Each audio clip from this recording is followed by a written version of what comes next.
What I wanted to come in and talk about was a piece of legislation called House Bill 175. This is legislation that calls for my office, the state treasurer's office, to put the state's checkbook on the internet. My vision for doing this is to create an army of citizen auditors throughout the state of Ohio to hold politicians and bureaucrats accountable for government spending. I believe in the concept, as Justice Brandeis once said, sunlight is the greatest disinfectant to government waste. When you shine sunlight on government spending, it makes the politicians and the bureaucrats think twice before they waste taxpayer money, or even worse, defraud the citizens. I also think it'll save taxpayer money in the form of public records requests, because you think about it now, let's say a citizen was interested in a certain business here in Hancock County, or let's say a journalist was interested in investigating a certain company here in Hancock County. Let's hypothetically call it ABC Consulting. Well, right now, they would have to do a public records request of every single agency in state government in order to find out which agencies they're doing business with, and also find out the dates, the amounts, the purposes, and whatnot.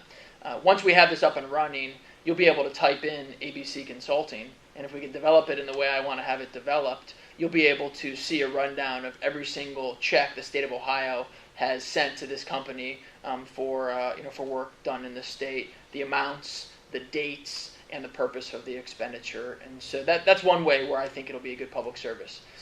Step one for me in this legislation is to get the state's checkbook online. But if we can get this bill passed, step two is I'm going to start showing up at city council meetings, school board meetings, county commissioner meetings, and communicating to these local officials that they should also make their checkbooks accessible. Now, I recognize the fact that local school districts, cities, townships, counties, they probably don't have the money to maintain a database at their local level, so I'm volunteering to do it for them.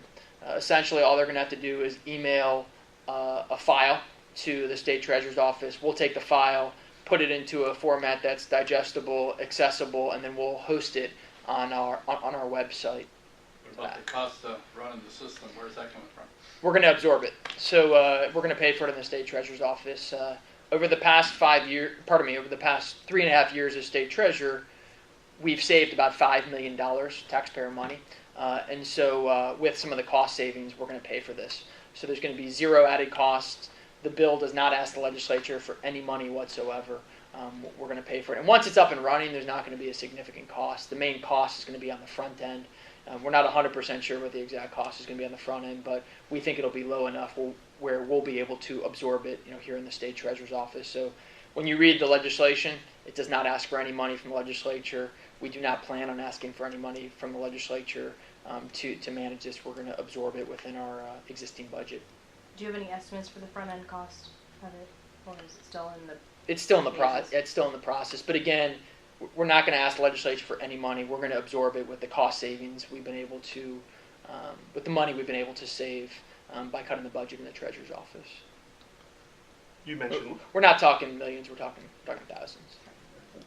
One of the concerns we have in doing this is ensuring that the information is presented with context. Right. Because if you just take a bunch of information and toss it on the web without context, sometimes it may not be meaningful, and sometimes it might be taken the wrong way. And so the direction I've given to my staff is I'd like to present the information in a way that's searchable, but also comparable agency to agency. So let's say they take the State Department of Education and the Department of Health and the Department of Transportation and other agencies, and they can see when they're traveling, are they staying at the Holiday Inn for $100 a night, or are they staying at the Ritz-Carlton for $500 a night?